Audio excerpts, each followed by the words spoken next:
ang GMA Regional TV, One Mindanao. Aniya na ang mga dagkong balita karong adlaw sa One Mindanao. Seguridad alang sa dakong panagtigom karong Domingo sa Davao City, gipangandama na sa Davao City Police Office. Usa ka gatos ka lechon baka ipakaon sa mga mutambong sa maong panagtigom. Dulaan nga dunay sagol nga injection kit, gikaalarma sa Barangay Puntod sa Cagayan de Oro City. Bagong himugso nga baby boy, nakitang patay sa usa ka kanal sa General Santos City. Buko lamaw nga patok nga merienda ilabi na sa mga batang 90s atong tilawan. Pulis sa South Cotabato nga miresponde sa nanganak nga 21 anyos nga inahan sa ilang balay, gidaig.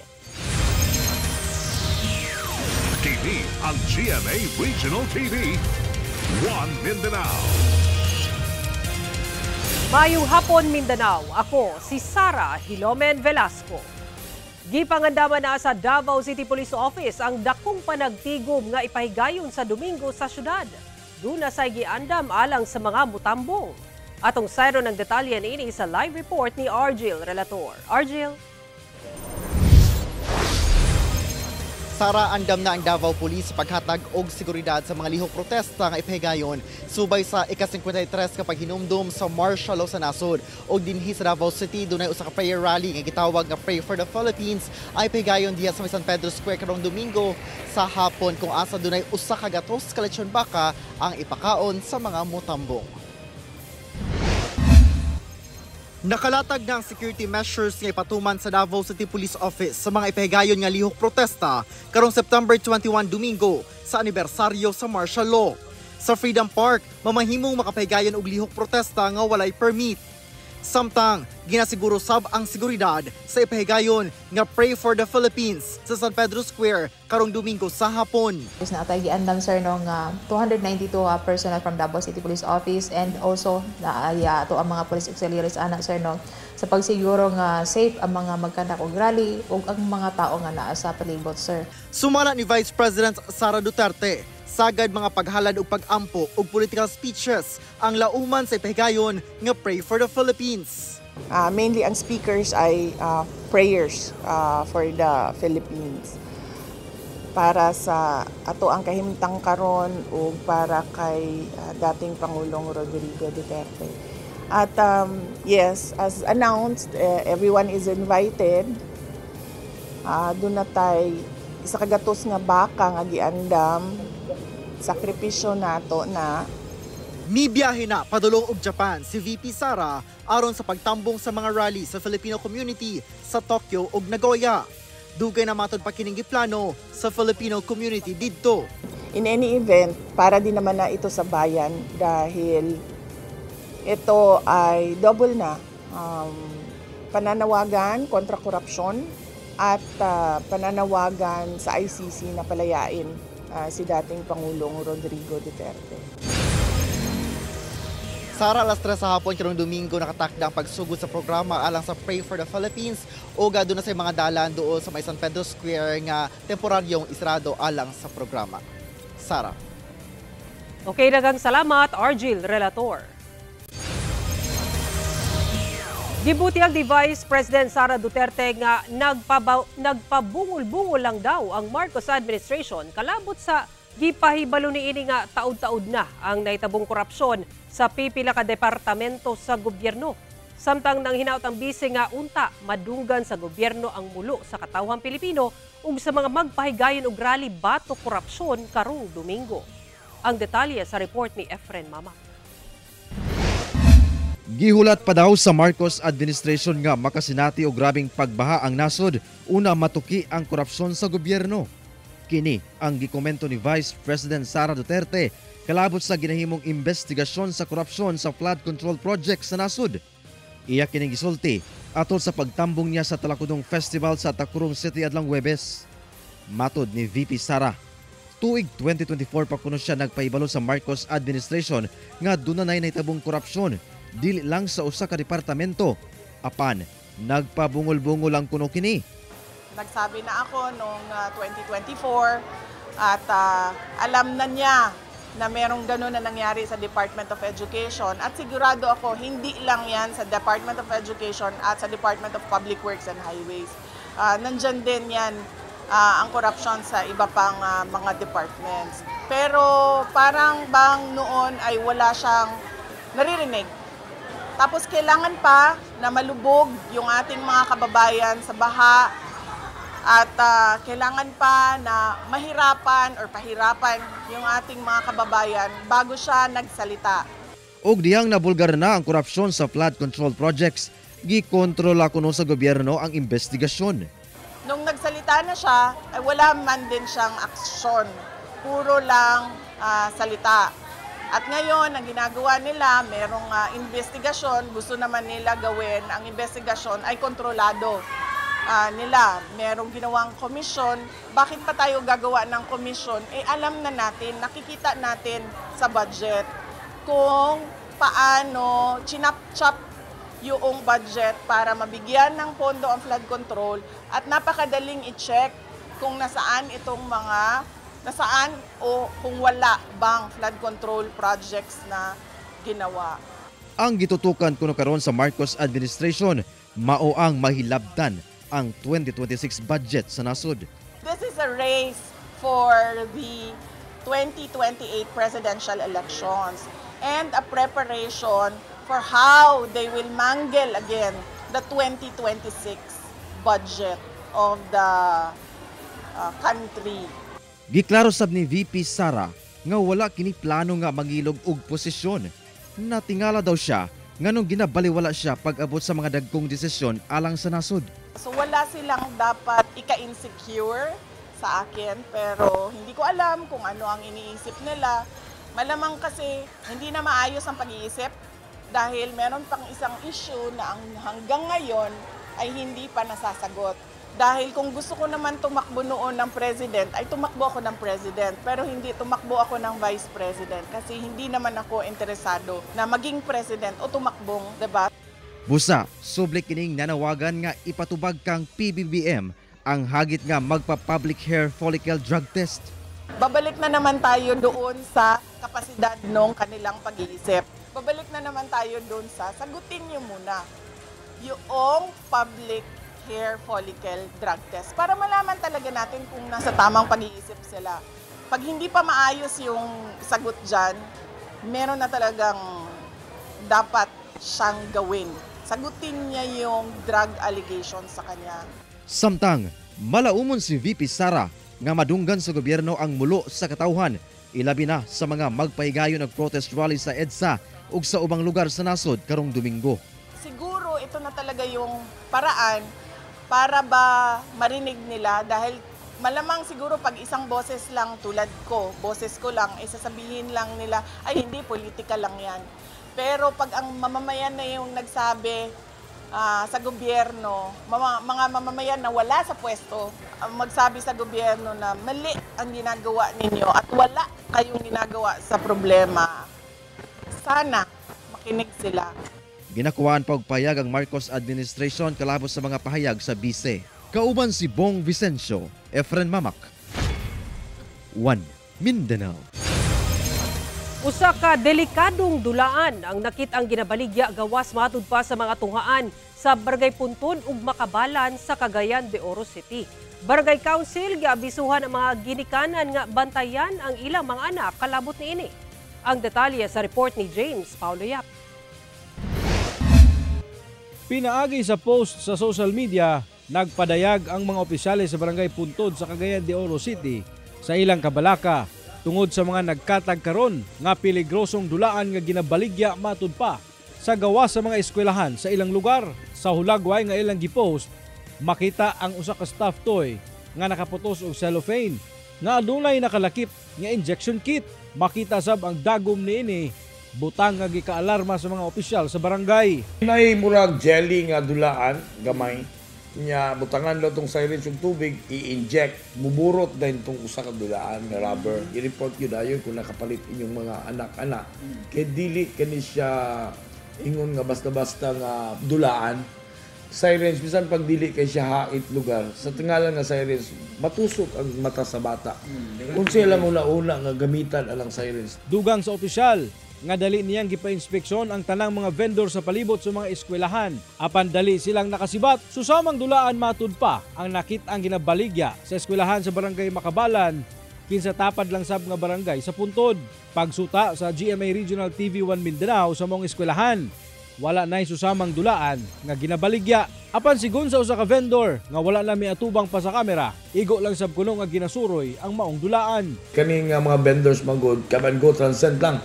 Kay gibawalan man gyud ang mga ambulant vendors diya sa gawas. Giagat nila karon ang mga ginikanan sa mga bata nga bantayan ang ilang mga anak. Ilabi pa panahon sa paggawa sa eskwelahan. Tungod diha matud pasagan, ga-display ang mga ambulant vendors. Kauban si Makoy Sempron, James Paulo Yap, 1 Mindanao. Usa ka bagong himugso nga baby boy ang napalgam patay sa gamay nga kanal sa usa ka residential area sa General Santos City. Ang detalye sa report ni Efren Mamak. Kini siya nagkulong daw ni diya maway sinina. Gianak gid siya oo. Luoy kayo. Gilayong giputos og panapton sa mga residente nga nakakita kining usa ka baby boy nga napalgang patay sa gamay nga drainage canal sa usa ka residential area sa Purok Siloay Fatima, Barangay Dadyangas West, General Santos City pasado alas 7 sa buntag adlawng Biyernes. Napalgan kuno kini human dunay usa ka lalaki ang nanilhig sa maong lugar. Pura siya og basura nga gilabay lang ba? Sumala sa barangay health worker sa maong barangay, fully developed na kuno ang bata. Assessment mo mga pa-full grown na gid siya. Kaya nga kompleto na siya, na siya kamutiil, tapos kompleto na pag-iinundlan. Sumala sa ubang residente, posibleng dinhi mismo sa lugar nanganak ang inahan o gibili na lang ang bata. Wala gito siya gilabay, uy. Kaya kung gilabay pa to, kabalot unta siya. Wag siya nabalot. Murag diri gid siya diri gid siya anak. Diri na lang gid siya nabtan. Apan, sukwahi kini sa assessment sa barangay. Ipod may makaingon kung posible dito siya nakaanak kay wala joy bakas nga dugo sa semento. Nakigalayo na ang barangay laki PNP alang sa pagsuta sa kung kinsa ang nagbilin sa bata. Possible din na tinapon lang doon at hindi taga doon yung So sa ngayon ongoing naman yung investigation natin sa kaso. Sa mga kabatanunan, hilabi na ka ng mga 10 age pregnancy, dili sila mahadlok like para sa kuha na ako nga BHW anda mo tabang sa ilaha. Wala man sila ikabayad mga anak, pwede na mo sila i-refer sa doktor. Kauban si Bong Vicencio, Efren Mamak, 1 Mindanao. TV ang GMA Regional TV, 1 Mindanao. Nagdeklara na og state of calamity ang Valencia City LGU human nakita ang kadako sa danyos epekto sa pagbaha. Sayron tang dugang detalya sa live report ni Cyril Chavez nga manukad sa Valencia City. Cyril. Sara, karong hapon lamang gideklara sa Valencia City Council nga ipailawom na ang syudad ngadto sa state of calamity. Kinahuman nga upat na ang patay ug upat ang ginapangita pa resulta sa halapad nga pagbaha nga nasinati sa syudad. Kung asa ang danyos miabot na sa 63 billion pesos. Formal nang gideklara karon sa Valencia City Council ang state of calamity sa syudad human natala ang kinatibuk-ang danyos nga hatod sa halapad nga pagbaha sa syudad. Sa tala sa CDRRMO miabot na sa kapin 63 million pesos ang danyos nga natala. 83 ka mga panimalay ang totally damage, sobra 2,000 ka magbanay ang apektado o sobra 5,000 ka individual. Matod sa LGU nga kinahanglan sa syudad among deklarasyon aron magamit nila ang ilang pondo para sa disaster response nga labing kinahanglan aron makabangon ang katawhan nga naapektuhan.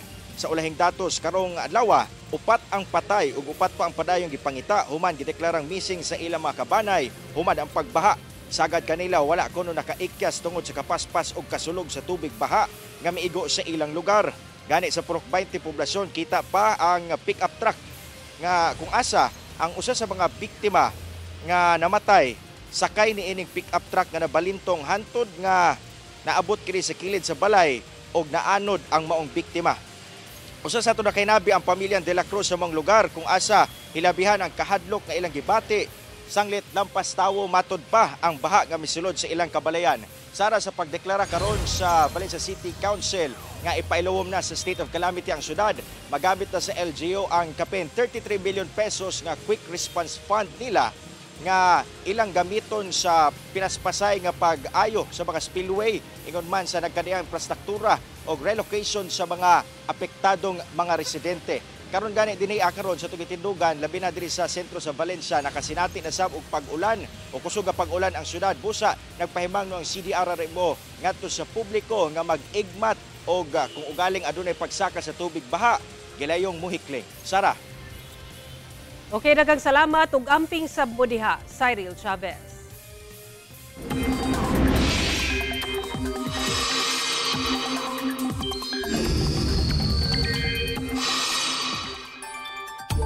Mas mikusog ang bagyong Nando nga padayong naglihok sa dagat sa sidlakan sa nasod, partikular sa Luzon. Samtang habagat ug localized thunderstorms ang magdala og mga pag-ulan sa Mindanao. Base sa latest bulletin sa Pag-asa, udto kaganina ulahing nasiplatan ang tropical storm Nando sa 1,005 kilometers sidlakan sa Central Luzon. Naglihok kini pa west sa gipaspason nga 20 kilometers per hour. Sumala sa Pag-asa, ig-on sa bagyo ang extreme northern Luzon sa mga mosunod nga adlaw. Posible kining moagi o maglandfall sa Babuyan Islands Lunes sa hapon hangtod Martes sa udto o hapon o posible sab kining mokusog isip super typhoon. Hinoon sa karon wala pa epekto sa nasod ang bagyong Nando apan magpaulan ang habagat ug localized thunderstorms sa pipila ka lugar lakip sa Mindanao. Base sa datos sa Metro Weather, posibleng ulanon ang dakong bahin sa Zamboanga Peninsula, Northern Mindanao, Caraga, Davao Region, Barm ug Soxargen. Mga kapuso, magpabiling alerto kanunay sa pagbaha o landslide.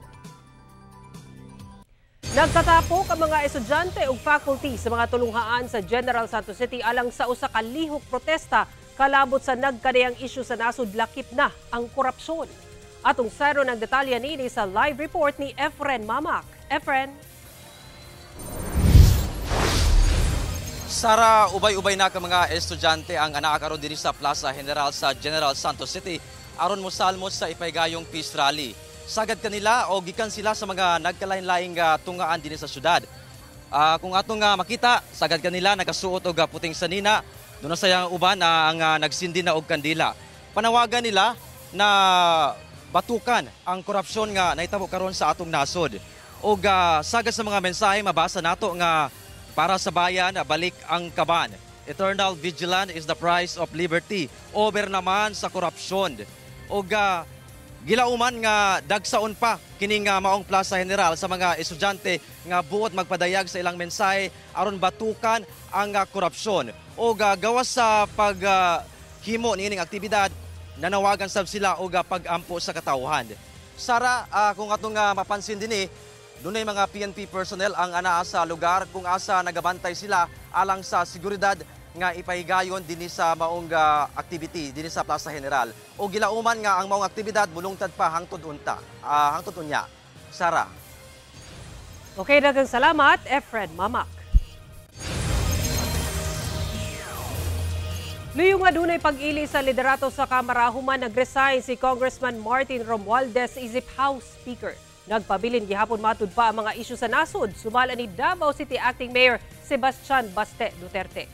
Dugang ni Acting Mayor Baste daw na bag-o ang narrative o istorya aron malimpyuhan ang presidente sa bisan usang kasaypanan. Ingon nga ang pag-ilis lang sa speaker ang nakasulbad sa tanan. Wala gihapon masulbad ang dagkong mga isyu sama sa pagbaligya sa mga reserbang bulawan ug ang kagubot sa PhilHealth. Samtang ang 8 pundok nagpadayon sa pagtagamtam sa proteksyon gikan sa administrasyon. Dugang pa nga kini usa ka insulto sa mga nagsakripisyo sa ilang kinabuhi alang sa kalinaw ug seguridad sa atong nasod. Una na nga gisulti sa igsuon niyang si Congressman Pulong o Paulo Duterte nga si Congressman Sandro Marcos ang mipili sa bagong House Speaker. Gisigundahan sab kini sa pahayag ni Vice President Sara Duterte nga grupo ra kini ni kanhi Speaker Romualdez ang anaa sa likod sa pag-ilis og liderato sa Kamara. Ginakuhaan pa og pahayag ang Malacañang kalabot niini. Nadakit na sa Deputy Ombudsman for Mindanao ang gipasakang mga kaso ni Davao City Acting Mayor Sebastian Baste Duterte, batok Justice Secretary Jesus Crispin Remulla ug uban pang high-ranking officials sa gobyerno. Mao kini gianunsyo ni Attorney Israelito Torion, usa sa mga abogado sa kasong kidnapping ug laing 8 pa ka kaso nga gifile ni Mayor Baste tungod sa matud pa illegal nga pag-aresto kang former President Rodrigo Duterte ug gidala sa International Criminal Court sa The Hague sa the Netherlands. Sumala ni Attorney Torion pinaagi sa iyang Facebook post. Dili pwede maka-request ang mga respondents nga i-dismiss ang mga kaso nga di moagi sa formal preliminary investigation. Dugang ni Torion, dili mamahimong mahatagan og clearance si Remulla kinsa nag-apply pagka-ombudsman, gumikan docketed na matud pa ang iyang mga kaso. Kanumduman nga ang maong mga kaso gipasakan ni atong Lunes, September 15 sa opisina sa Office of the Ombudsman for Mindanao sa Matina, Davao City. Giatagan og napulo ka adlaw ang mga respondents nga tubagon ang mga kaso sukad sa pagdawat sa Sabina. Subling gihangyo sa defense team ni kanhi Pangulong Rodrigo Duterte ang iyang interim release. Sanglit dili na matud pa makatarunganon ang iyang pagkapriso sa ICC Detention Center. Samtang FPRRD duna matud pa'y frustration nga wala siya'y mabuhat sa mga nagahitabo karon sa nasud sumala sa anak nga si Vice President Sara Duterte. Ani report ni Argil Relator. Sa ulahing dokumento nga gisumite ni Attorney Nicholas Kaufman sa ICC Pre-Trial Chamber 1, giduso niini nga dili angay magpabilin sa detention si kanhi Pangulong Rodrigo Duterte samtang nagadagan ang proceedings. Ang administrative delay kay dili matud pa maka-justify sa pagwagtang sa kagawasan. Busa, kinahanglang imando na ang temporaryong kagawasan ni FPRRD. Ang pagpagawas kay FPRRD samtang nagpadayon ang litigation on fitness kay makasiguro ang sakto nga balanse tali sa mga katungod sa usa ka suspetsyado ubos sa statute samtang nagtahod sa kaepektibo o integridad sa mga proseso.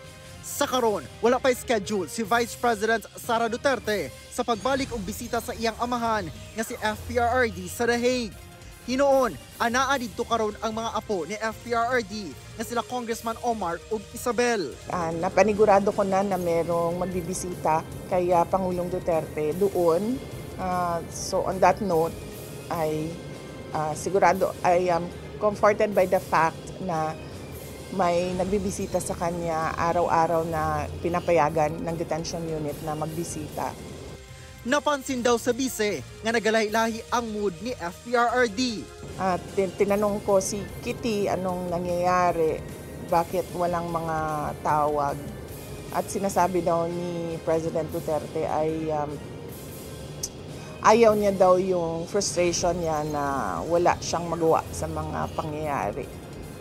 Una na nga nag-file og motion ang kampo ni FPRRD alang sa indefinite adjournment sa tanan niyang legal proceedings tungod dili matud pa fit to stand trial si FPRRD tungod sa kondisyon sa iyang panglawas. Ako si Argil Relator. 1 Mindanao.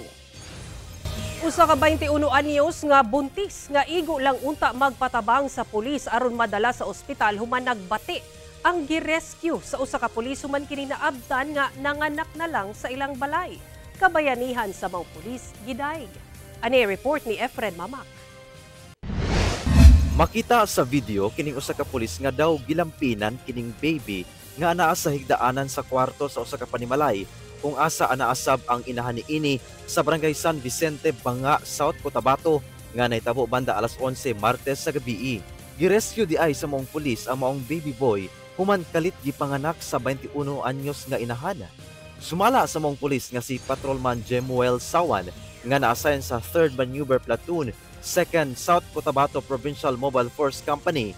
Giduol matud pa siya sa inahan sa maong buntis sa checkpoint aron dadon ang anak niini sa ospital human nagsakit ang tiyan kay nagbati na. Apan pag-abot sa balay, naabtan niini nga migawas na ang bata. Ang gihimo ko nagdalit ng guantes lugar, bigla ang nagawas ang bata. Dito gid na sa higdanan. Ang gihimo ko dayon, kwarto tapos gitrapuan kasi kay hindi man pwede kasi matrangkado. Paggawas niya, nagsabay pud ang balay niya. Sa tungo time sir, ko gitilahan bala niya magtawag isang ambulance para madala dayon sa ospital. Hinuon luwas matud pa ang bata sumala ni Pat Jemuel, human nakiginabi kaniya ang kabanay sa maong inahan. Human sa hitabo, gidaig ang kabayanihan ni Pat Jemuel. Sumala sa South Cotabato Police Provincial Office, nagpakita og compassion ug quick action sa pagluwas sa maginahan si Pat Jemuel alang sa luwas nga pag-anak sa bata. Pinakuhaan pa og pahayag ang inahan sa maong baby boy. Kauban si Bong Vicencio, Efren Mamak, 1 Mindanao. Magbanay sa kapitana sa usa ka barangay sa Cotabato City ang gipamusil samtang nagbiyahe. bana sa kapitana patay samtang samdan ang kapitana nga gituuhang puntirya sa mga sospek. Apan laing sibilyan ang patay sab humanadamay. Ani report ni Efren Mamak. Nabulit sa mga igo sa bala ang front seat ni ining usa ka puting SUV human gipamusil sa Jose Lim Street, Barangay Poblacion 5, Cotabato City pasado alas 10 sa buntag adlawng Martes. Nakaangkon og daghang igo sa bala ang driver nga giila nga si Michael Pusaka. 42 anyos kinsa bana sa kapitana sa maong barangay nga si Pahima Pusaka nga kuyog sab niini sa maong sakyanan. Samdan sab ang kapitana sa wala nga abaga. Gilayong gidala sa ospital ang mga biktima apan gideklarang dead on arrival ang bana niini. Samtang nakahiagom sab og minor injury ang mga lalaking anak sa maong magtiayon nga nag-edad og 3 anyos og 11 anyos gumikan sa mga buak nga samin sa maong sakyanan. Hinuon luwas kini og wala na gidala sa ospital. Apan atol sa pagpamusil, nadamay ang usa ka lalaking payong-payong driver nga dead on the spot gumikan sa mga samad pinusilan sa lawas. Anaasa 64 ka fired cartridges ang na-recover sa crime scene. 17 ka buok niini posibleng gikan sa 9mm nga armas, samtang 47 ka buok ang gikan sa kalibre 45. Matod sa Cotabato City Police, gisundan sa upat ka mga sospek nga nagsakay og motor ang sakyanan sa Magbanay. Pag-abot sa lugar, didto sila gipamusil sa mga sospek nga gilayong misibat. Hinuon, dunay persons of interest ang PNP. Regarding po sa suspect, mayroon na po tayong persons of interest. Napag-alaman natin na 4 na unidentified na mga kalalakihan ito na sakay sila ng black motorcycle. Matod sa kabanay sa biktima, kinsa kapitan sa Mother Barangay Kalanganan, Cotabato City, posibleng punteriya kuno sa mga sospek ang kapitana nga iyang igsuon. Yes, according kay kapitana, nung nakita nung husband ni Michael, si kapitana yung target, parang dinapaan niya si kapitana, parang sinalo niya yung para lang hindi mapuruan si kapitana. Matod sa PNP, personal grudge kuno ang ginalantaw nga motibo sa krimen. Initially, ito ang tinututukan po ngayon una ating investigating team na malamang po believed to be personal grudge ito. Apan sumala sa kabanay sa biktima, politika kuno ang hinungdan sa pagpamusil. Solid political motivation din naman ito eh. Politics ang pinagsimula nito. Sa karon, nagbugna na ang Cotabato City Police ug Special Investigation Task Group alang sa pagtutok sa maong krimen. Kauban si Bong Vicencio, Efren Mamak, 1 Mindanao.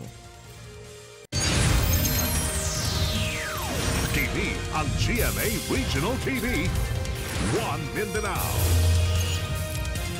Gipaabot na sab ang subling pagsaka sa presyo sa mga produktong petrolyo sunod semana. Sumala sa Oil Industry Management Bureau sa Department of Energy base sa 4-day trading, posibleng musaka og 70 centavos kada litro ang presyo sa gasolina, samtang moabot sa 35 centavos matag litro ang posibleng iusbaw sa kada litro sa diesel ug posibleng 65 centavos ang isaka sa presyo sa matag litro sa kerosene. Kung madayon kini ang ikaunom nga sagunsong semana nga pagsaka sa presyo sa gasolina, samtang ikalima sa presyo sa diesel ug kerosene. Ang pagsaka sa presyo sa lana tungod sa dugang sanksyon sa Estados Unidos sa krudo sa Russia, panaghisgot sa European Union kalabot sa sanksyon sa Russia ug ang pag-atake sa Ukraine sa energy sites sa Russia. Mamahimo pa kini mausab base sa resulta sa trading karong adlaw. Patay nang napalgan ang usa ka babae nga gireport nga missing sa Kapalong, Davao del Norte. Sa impormasyon gikan sa MDRRMO Kapalong nga nakuha sa GMA Super Radio Davao, napalgang patay ang babae nga 2 ka adlaw nang missing human gituhang naanod sa Libuganon River sa Sitio Biga, Barangay Gupitan sa Kapalong, Davao del Norte niadtong Lunes. Napalgan ang patayng lawas sa biktima adlang Huwebes sa Lower Mabini sa nasangpit nga lungsod. Milungtad og 2 ka adlaw ang search, rescue and retrieval operation sa otoridad ngadto sa biktima human maanod sa tubig baha dihang naligo sa maong sapa. Subling nagpahimang na otoridad ngadto sa publiko nga magbantay sa pagligo sa mga sapa, ilabi na nga sa gunsong nabati ang daot nga panahon sa lungsod. Usa sa mga paboritong snack sa sagad sa mga Pinoy, ilabi na sa batang 90s, ang buko lamaw. Alang sa mga wala masayod niini, atong sayron kung unsa kini ug paunsa kini andamon sa report ni Jandy Esteban. Basin naglabad na ang inyong ulo tungod sa mga isyu nga gikatubang sa atong nasod karon, labi na sa flood control projects. Pero relaksa, magpabugnaw sa ta. Aniya ang buko lamaw. Usa kini ka Filipino dessert o paboritong snack, ilabi na sa mga taga-probinsya. Siyempre, kinahanglan man nato og butong, makauban nato si G-Boy nga hanas sa pagkatkat og punuan sa lubi dinhi sa barangay Tagdaliao, Sabal Island, Davao del Norte.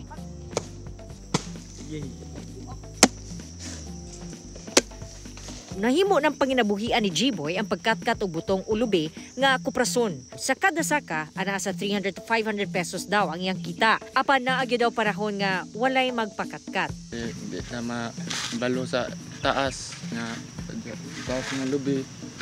Unay nga bitin, tinig, hipan, isod mapakan. Sugid ka sa kagkuan, duha ka adlaw, sa kadlaw. O bagan man, hindi ang narbaho, walay kaon sa kwan, milya. Sa buko lamaw, kinahanglan nato ang sabaw sa butong. Dili pwede mawala ang unod, butangan og gatas, og crackers. Pwede ra pud ni butangan og ice. Andam na ang atong buko lamaw. Ang Samalenyo nga si GR, paboritong food trip daw nilang magbarkada. Labi na sa una nga wala pa'y social media. Batang 90s, makaingunta. Wala pa kayo yung mga cellphones, social media, classmates, barkada, mga sabutan, mga weekend, walay klase, mamutong. Mga unta. Kitang mga Pilipino, creative gayod bisan pa sa pagmugna og mga lamiang dessert. Usa na diha ning buko lamaw. Kauban si Bebot Cajes sa kamera, Jandy Esteban. 1 Mindanao. Mga kapuso, 97 days na lang una magpasko. Ug mao kato mo balita sa Mindanao karong adlaw. Mamahimo ninyo kini makita pag-usab pinaagi sa pagbisita sa official website sa GMA Regional TV o bisitahang among official YouTube channel o i-click ang subscribe button para sa pinakaulahing balita. Daghang salamat sa atong mga kapuso sa Mindanao nga nagalantaw kanamog sa atong mga kapuso abroad. Padayon lang sa pagtutok sa mga lokal nga balita matag adlaw tungod sa GMA Regional TV, Local News Matters. Kami ang GMA Regional TV 1 Mindanao, tibok pwersa para sa mas dakomisyon ug mas halapad nga pagserbisyo sa nasod. Happy weekend mga kapuso ug mag-amping kita kanunay.